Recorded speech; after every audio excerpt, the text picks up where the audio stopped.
beginning our descent towards Amsterdam Schiphol Airport. Thank you. Turkish Airlines Flight 1951 is preparing to land in Amsterdam. Amsterdam, Turkish 1951, descending to 7,000, speed 250. The crew is flying a state-of-the-art Boeing 737. Flaps 15. Localizer alive, localizer capture. In the final moments of the flight, the landing turns into a catastrophe. The plane falls like a rock. The crash of Turkish Airlines Flight 1951 involves the most popular plane on Earth. With nearly 1.5 million passengers boarding 737s every day, investigators need to figure out if the problem was with the plane or with the pilots flying it.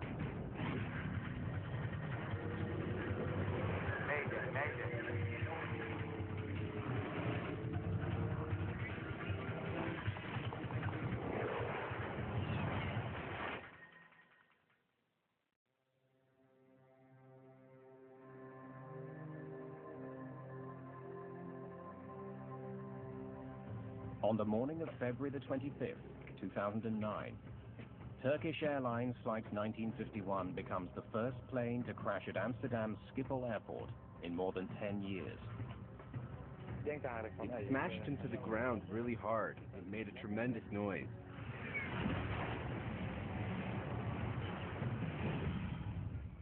The plane hits the ground in a muddy field just north of runway 18 right. Since the crash was so close to the airport, rescue workers arrive quickly. Most of the passengers have survived, but many are badly injured. Survivors are taken straight to local hospitals. Images of the Amsterdam accident quickly spread around the world. This is the third crash of a passenger jet in the past 6 weeks. The sudden nature of this accident adds to the mystery. It doesn't take long for the Dutch safety board to arrive at the scene. They will be investigating this accident, but they won't be alone. The crash involved an American-made plane, so the U.S. National Transportation Safety Board sends Joe Sador, one of its most experienced investigators, to Amsterdam. When it's a non-U.S. registered aircraft that crashes overseas, such as this Turkish Airlines, we are the state of manufacture and design of the airframe, and also in this case the engines. Fuselage in 3 large pieces, engines forward of the main wreck site. Flight 1951 was one of the most advanced aircraft in the skies, the Boeing 737-800 series. It's designed to travel longer routes at higher altitudes. The new generation 737 is still the best airplane Boeing ever built. We developed an airplane that had an improved wing, improved avionics, simpler systems that required less maintenance. Investigators know this isn't just any plane. The 737 is the world's best-selling commercial jet. Finding out why this one crashed is imperative. There are more than 5,000 of them in the skies. They carry about 1.5 million passengers a day. Investigators must quickly determine if there's a flaw with the plane that could cause another accident. What they know so far is that Flight 1951 had been traveling from Istanbul, Turkey, to Amsterdam. There were 128 passengers on board the early morning flight, including 4 engineers from Boeing. Ladies and gentlemen, we're beginning our descent towards Amsterdam Schiphol Airport. Please raise your seat backs to the upright position and stow away your tray tables. There was no mention on board of any kind of trouble in the cockpit. The crash has killed 9 people, including 3 members of the Boeing team and the pilots in the cockpit. You can get me some aerials of the crash site. There are eerie similarities to another recent accident involving a Boeing aircraft, British Airways Flight 38. Approximately a year before this, there had been a 777 short landing at Heathrow, which had a dual-engine flame out. In that accident, a Boeing 777 fell to the ground short of the runway. The British Airways pilots reported that both their engines stopped delivering power just before landing. At the time of the Turkish Airways crash, the cause of that accident hasn't been found. Like in that case, investigators have plenty of clues to work with. The plane and its engines are largely intact. The flight data recorder and cockpit voice recorder are found in good condition. There are also plenty of survivors to describe what happened. According to the passengers, the landing had been routine, but then suddenly the plane simply dropped out of the sky and hit the ground.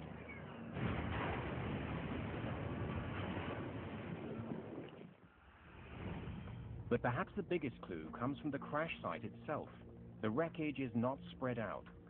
It tells investigators that the plane could not have been traveling forward at high speed when it hit the ground. The way the aircraft had crashed, it did appear to be some sort of a landing accident in which there was moderate control of some sort. The pattern of debris and the passenger reports point investigators to an immediate suspect: the engines. The engine issue was a very big issue in my thought process at the time, initially. There's no evidence of fire on the fuselage. In many crashes, fuel in the plane's tanks ignites on impact. The lack of fire raises an obvious question. Did the engine stop running because Flight 1951 had simply run out of gas? That was one of the first thoughts that I had was, does this airplane have fuel aboard? Because otherwise, how does a 737 literally fall out of the sky on approach to an airport? But the location and condition of the plane's engines suggest that perhaps they didn't quit in flight. Sure looks like it was running. When we first looked at where the engines ended up, the initial impression was that they probably were producing thrust at impact, given that they were so far forward of the main wreckage. That was just a very general conclusion. Only the flight data recorder can tell investigators how much power the engines were generating in the seconds before the crash. Lots of fuel. Rules that out. It doesn't take long to discover that there was plenty of fuel in the plane's tanks. Flight 1951 definitely did not run out of gas. Passengers report that in the final seconds before the crash, the plane hit what felt like turbulence. It points investigators to a well-known culprit, a microburst. A microburst is a powerful column of air that shoots out of storm clouds. It can literally slam a low-flying plane to the ground. If an airplane flies into that at approach speeds, you're not going to be flying anymore. You're going to come out of the sky. Certainly, it was one of the things that all of us took a look at the beginning. Was there a microburst?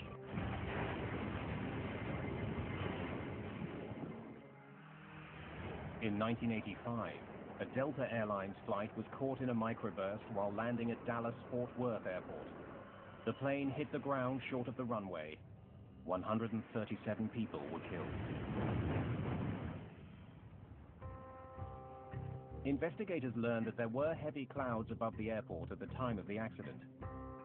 A powerful gust of wind may well have accompanied them. The flight data recorder will have recorded wind speeds outside the plane.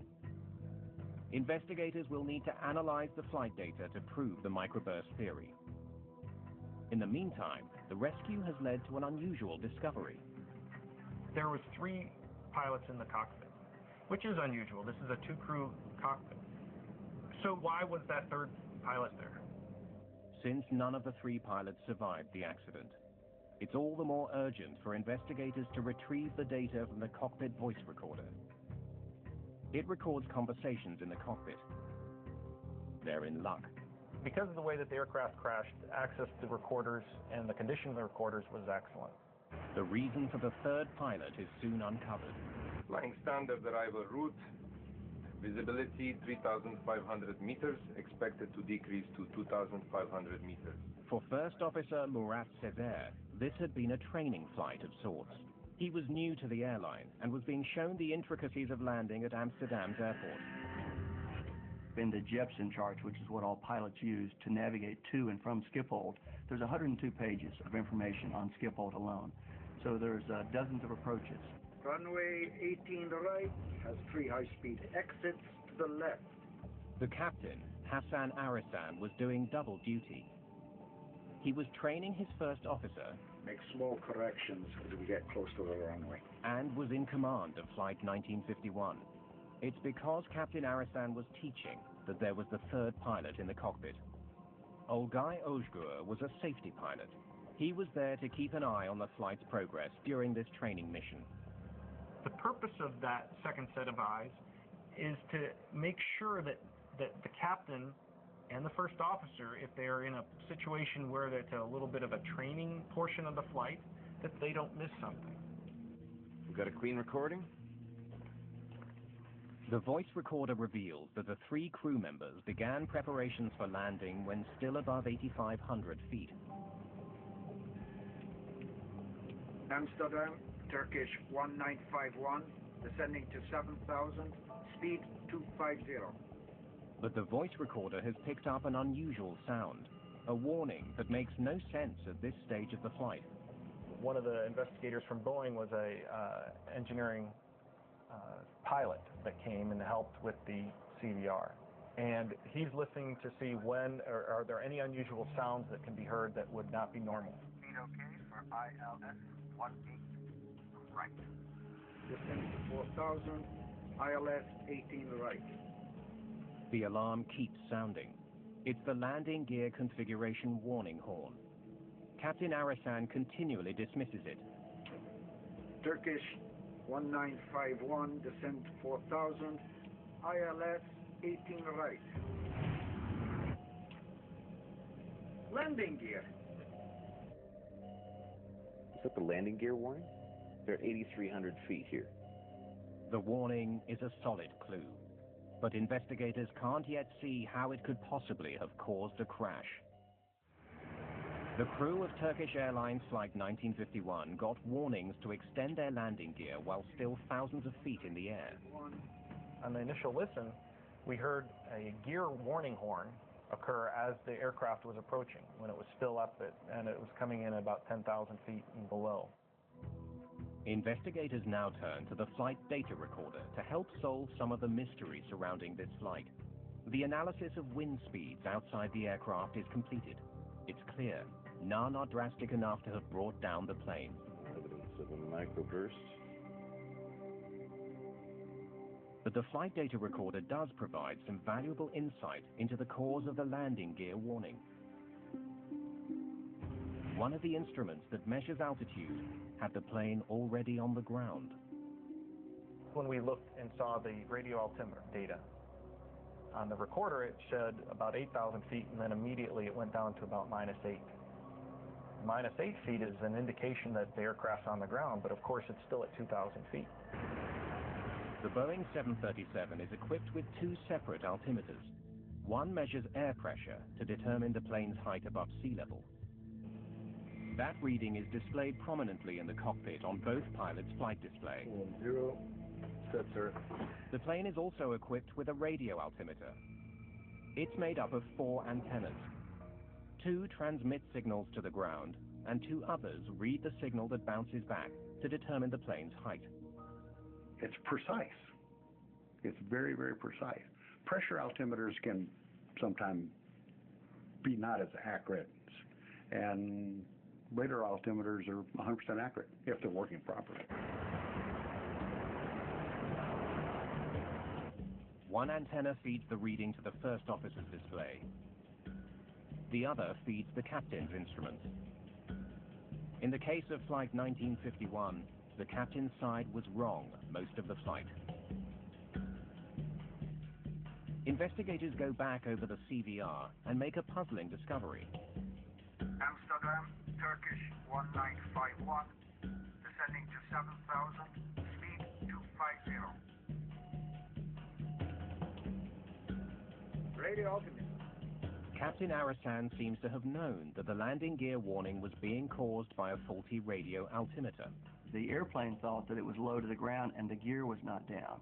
And the captain recognized that the problem was really in the radio altimeter, showing him that they should be on the ground, and he goes, it's just the radio altimeter. Throughout much of the approach, the captain's radio altimeter had been displaying a reading of -8 feet, triggering the warning to lower the gear. They treated it like it was a nuisance. Turkish 1951. Descend to 2000.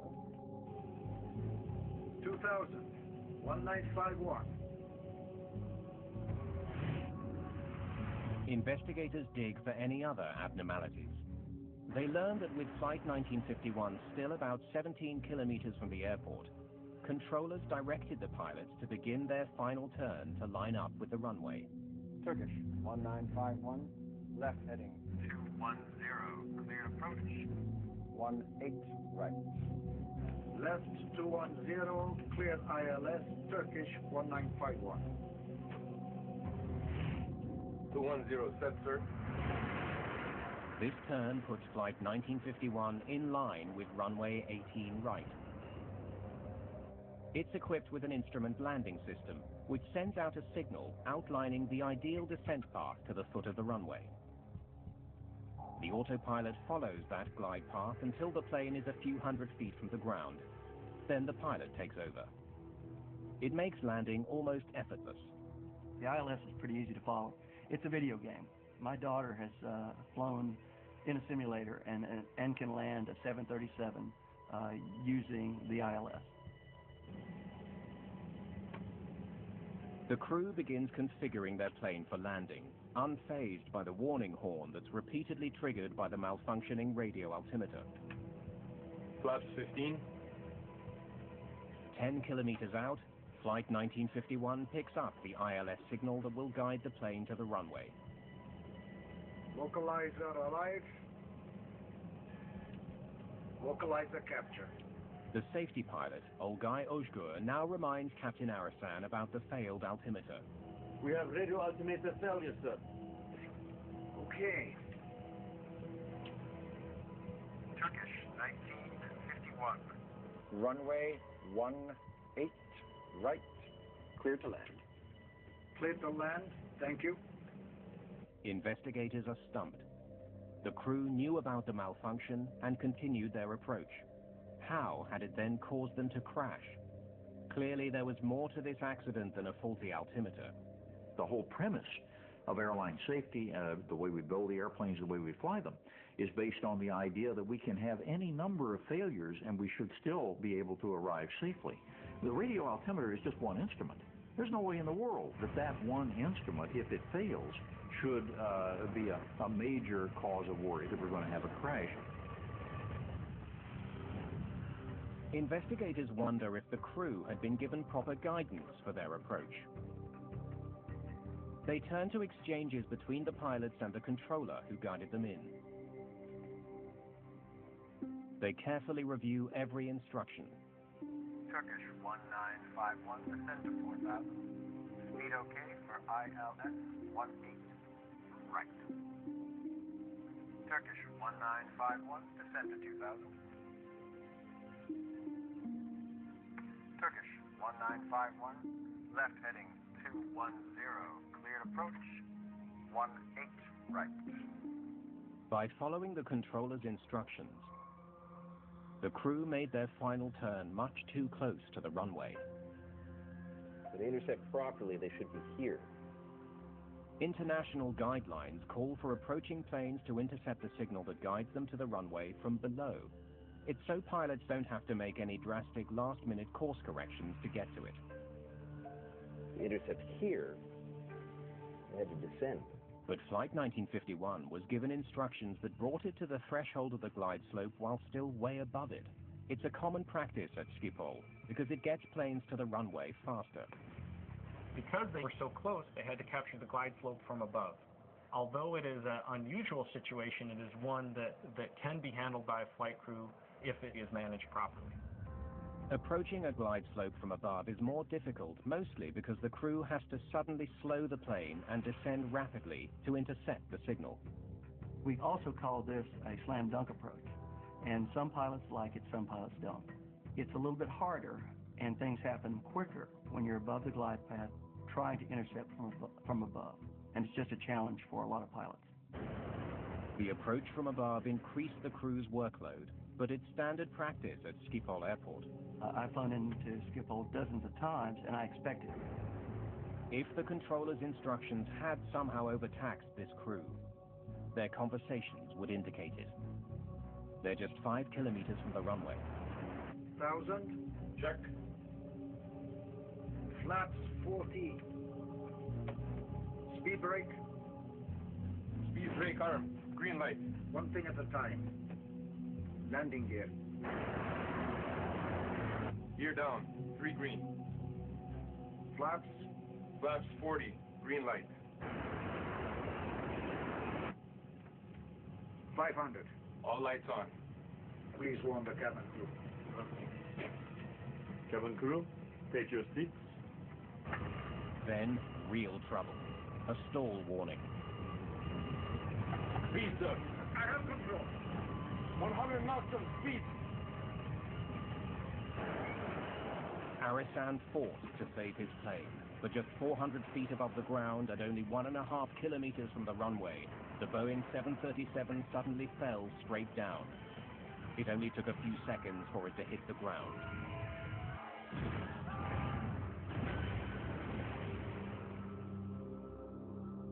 Turkish 1951. The recording sheds light on the final minutes of the flight. The crew was configuring their plane for landing well after it should have been done. Flaps 40. Green light. Most airlines have regulations that call for a flight to be stabilized, to have all checklists completed by the time the plane hits 1,000 feet. In instrument conditions, you're required at 1,000 feet to have basically everything done. The airplane is configured, you have slowed, you have run your before landing check, and you have received your landing clearance. And from 1,000 feet on in, you just monitor the instruments, and we're looking for the runway. Please warn the cabin crew. Cabin crew. In fact, this crew was still running their checklist up to the moment the crisis hit, 460 feet above the ground. This approach was not stabilized. Because the aircraft was unstable, the flight crew was in a very high workload environment in the last 1,000 feet of flight. The radio altimeter was malfunctioning. The aircraft was giving off warnings. The crew was assigned a challenging approach, and they were executing a checklist late. But none of this explains why Flight 1951 crashed. In these type of accidents, you can never get inside the head of the pilots. And that's a very frustrating type of accident. But the flight data recorder does provide another intriguing clue. Moments before Flight 1951 hit the ground, the plane's engines were at idle, hardly providing any power. Perhaps this accident is a repeat of the Heathrow incident. The engines, it was interesting to note, were at idle approximately the last 2 minutes of the flight, until the very end when the thrust was increased again. That was a big red flag right there. The question is why was that the case? But then they spot something that's very different from the accident at Heathrow. Retard flare mode. For some reason, while still more than 1,000 feet above the ground, the plane's computer began preparing to touch down. In retard flare mode, engine power is reduced to idle by the flight computer, and the plane's nose automatically pitches up to the flare position. Planes should only be in this configuration just before they touch the ground. The autopilot raises the nose to break the descent. The autothrottles brings the power back to flight idle, and you touch down with the power either all the way in idle or just about to be in idle. But Flight 1951 went into a slow, nose-up position well before touchdown, causing the plane to fly slower and slower throughout its descent. So why was Flight 1951 in landing mode? And why hadn't any of the 3 crew members noticed how slowly they were flying?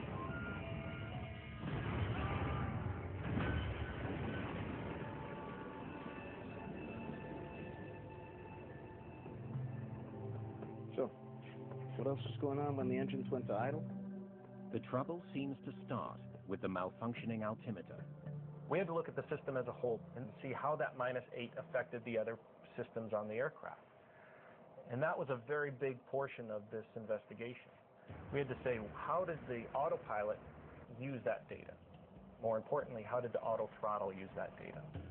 The computer that flies the plane consists of two main systems, the autopilot and the autothrottle. The autothrottle determines how much power to ask the engines for, while the autopilot controls the plane's altitude and direction. The two systems work independently of each other, and only one of the radio altimeters provides information to the autothrottle. In this case, I had to learn everything there was about radio altimeters and autothrottle systems, which I didn't know before. The pieces of the puzzle begin coming together when they find the connection between the faulty radio altimeter and engine power. The radio altimeter provides information to the autothrottle from the captain's side.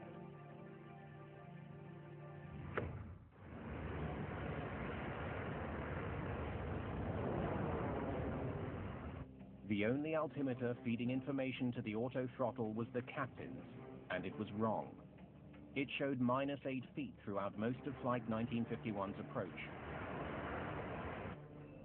It's beginning to look like the faulty radio altimeter triggered the events that led to the crash. Investigators need to know what went wrong with it. On a 737, the transmitting and receiving antennas for both radio altimeters are lined up underneath the cockpit. 3 of the antennas were all but destroyed in the crash. They can't be tested. But one antenna from the captain's side is undamaged. Investigators consider 2 possibilities: a failure of one of the components, or some sort of interference that caused the faulty reading. The only component that survived the crash checks out.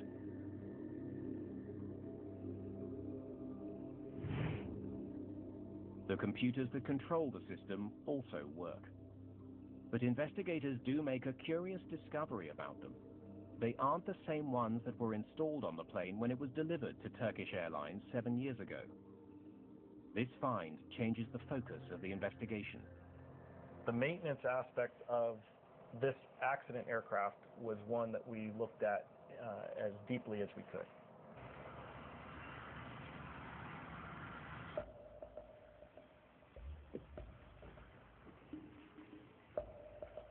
When the plane's maintenance log is studied, investigators find that the radio altimeter on this plane had a problematic history.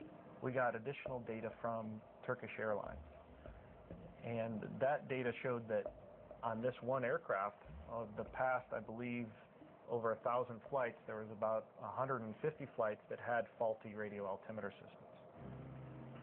The documents show that a little more than a year before the crash, both computers were replaced because of complaints they were causing faulty readings. One of the incidents involved a radio altimeter reading of -8 feet. So that was telling us that there was an issue that had been there. The issue did not just occur on this flight. The faulty readings persisted. Mechanics repeatedly swapped the computers and replaced the antennas to try to solve the problem. It's determined that Turkish Airlines tried several ways to fix the altimeter, but they couldn't find a repair that worked. At the time of the accident, Turkish Airlines had a fleet of 52 Boeing 737-800 series airplanes.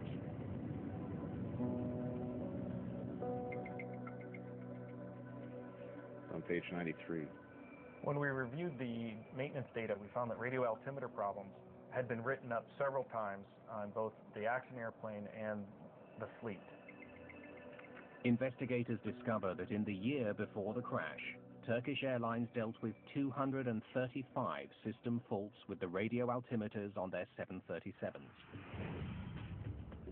Fixes ranged from replacing and exchanging antennas, cleaning of the systems, exchanging and replacing the computers, and installing gaskets to shield the system from possible water damage. It's not like they weren't doing anything about it. The Turkish Airlines maintenance personnel knew that the radio altimeter problem was one of their highest issues with regard to maintenance. 16 of those altimeter repairs were made to the plane that crashed in February 2009.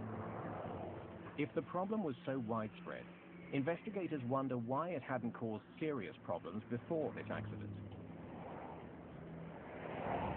They don't have to dig too far back to find out that in fact it had, on this very same plane. On 2 recent flights, they had the exact same problem. Twice in the 48 hours leading up to the accident, the radio altimeter showed a negative reading, putting the plane into retard flare mode. Both times the crew noticed the problem, disengaged the auto throttles, and brought the plane in for a safe landing.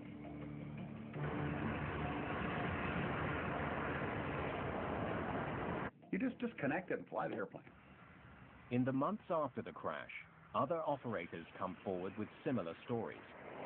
In Australia, in the Netherlands, in Canada, in Austria, pilots report their 737s going into retard flare mode when the left radio altimeter showed a faulty reading. Each of those crews reacted the same way. They disengaged the auto throttle and pushed the power back up manually. They all landed safely. Things are going to break on an airplane, and usually you're able to identify that and take that out of, make it so that it's not a threat for the landing. In 2008, Boeing received a whopping 2,569 reports of faulty radio altimeters on their latest 737s. But very few of those cases involved the plane going into retard flare mode. Hardly any reports at all. Boeing also tried but couldn't find the cause of the failures. They concluded that the radio altimeter problem was not a threat to safety because the 737 gives off enough warnings so that crews can intervene and land safely. In fact, in every instance where the radio altimeter failed, crews were able to recover. Turkish Airlines Flight 1951 seems to be the one exception. Investigators still don't know why. It really got us wondering of what happened. And that's when we started to look really closely at the actions of the flight crews while it was on that final approach in less than 1,000 feet. Finally, as investigators again revisit the last minutes of Flight 1951, the circumstances of the tragedy become clear. They see a remarkable sequence of events that transpire to bring down this plane. So, what was happening when the plane went into retard flare mode? They discover that the plane went into landing mode and pulled back power at the worst possible moment, exactly as the crew was descending to meet the glide slope. It masked what was actually happening. As the crew configured their plane to drop down to meet the glide slope, they expected the plane to slow down as part of that maneuver. But the plane was actually slowing down because the computer was in landing mode. That's why none of the 3 pilots said anything about the throttles moving to idle. It was insidious. Where it first captured in the retard mode, it didn't hurt them at all because they were actually high and they were a little bit fast. And the pilots actually wanted the power back anyway. In fact, the throttles may have already been in the flight idle mode as they were trying to get down and slow down. The trouble starts here at 8,300 feet, 13 miles out from the airport, minutes before the crash.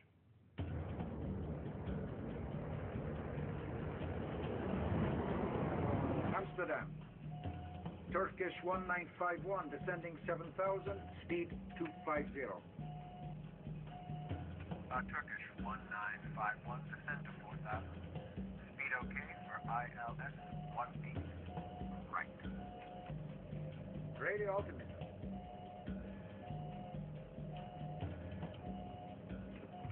Would the crew have known that because of that radio altimeter they would have gone to a retard flare mode in the throttles? No. It was a common problem at the airline that the crew couldn't see the risk it posed this flight. We have an airplane that was malfunctioning in a very minor way, but in a way that, if not caught, could and did metastasize into something much more virulent. Turkish 1951, descend to 2,000. 2,000, 1951. Turkish 1951, left heading 210, cleared approach 18 right. Left 210, clear ILS, Turkish 1951. Now left at 210 degrees, maintaining 2,000 feet, brings the flight in right here, 5.5 miles out.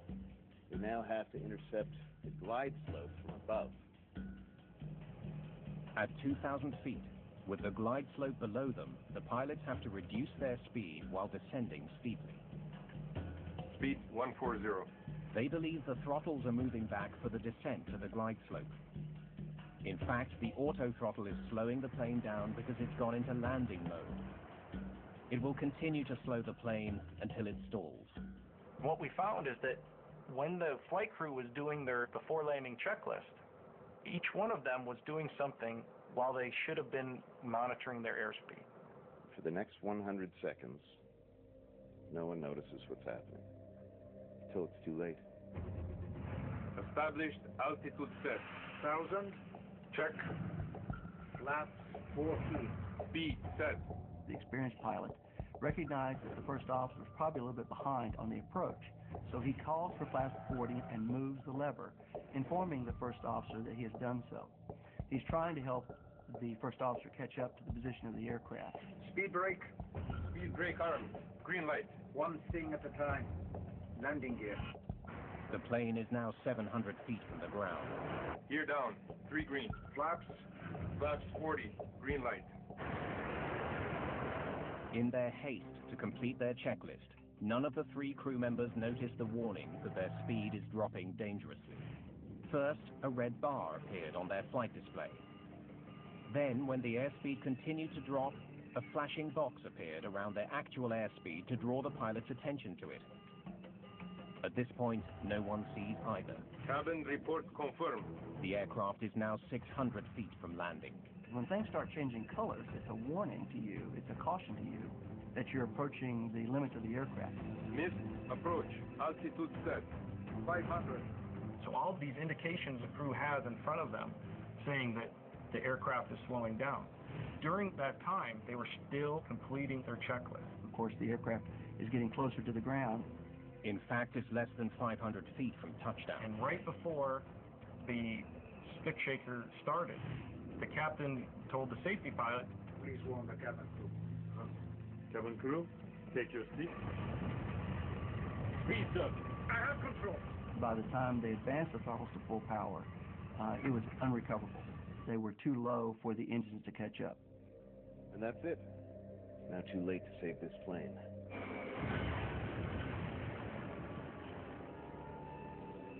They all knew about the altimeter problem, but knowing didn't help.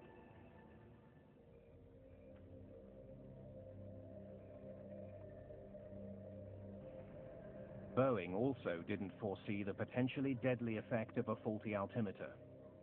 But on February the 25th, 2009, it triggered an unusual sequence of events that brought down a jetliner and killed 9 people. The official report into the accident blames it on a convergence of circumstances. There is never, ever just one cause to an airline accident. It simply doesn't exist. Maybe someday God will slot one out of the sky, but until then, there's never one cause. The Dutch report also points out that Boeing could have realized the problem with the radio altimeter system could have had an impact on safety. Given that no one foresaw how that failure might cause a crash, the Turkish Airlines accident raises a big question. Are airplanes becoming too complex?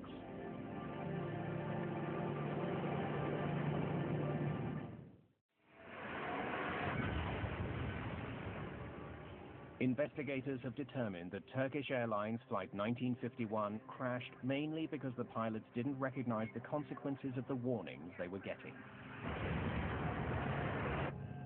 Turkish 1951, descend to 4,000.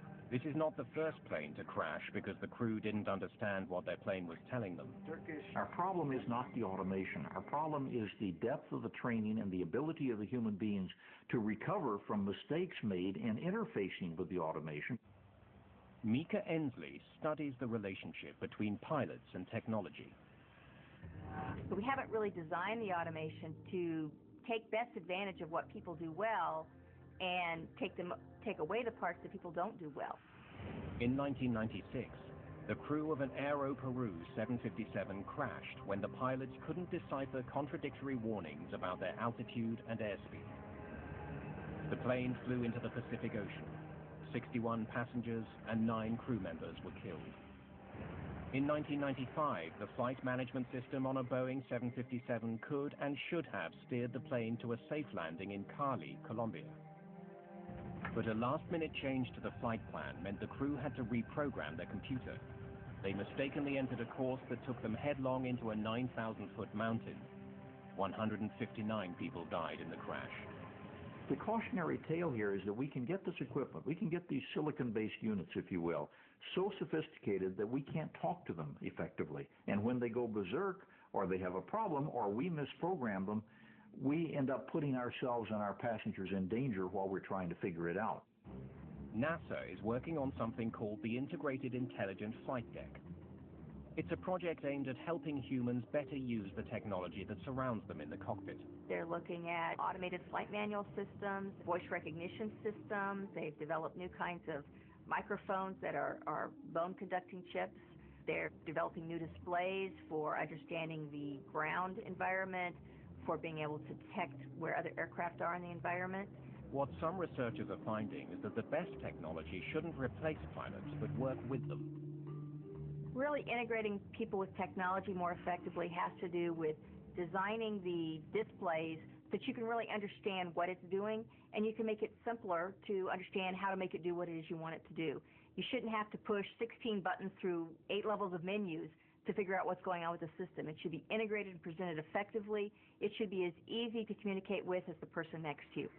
Boeing and Airbus, the two largest manufacturers of passenger planes, take very different approaches to the relationship between humans and technology. Airbus gives the flight computer much of the decision-making power in the cockpit. In their view, this is a way to prevent a lot of human errors by making sure the airplane doesn't do something that's going to cause a crash, even if the humans wanted to. But Boeing has a different view. Its philosophy is to provide information to pilots and have them make decisions.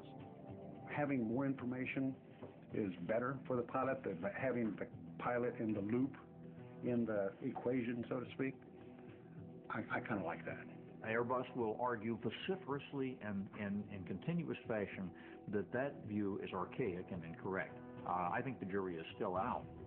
The final report into the Turkish Airlines tragedy blames the crash of Flight 1951 partly on a failure of technology.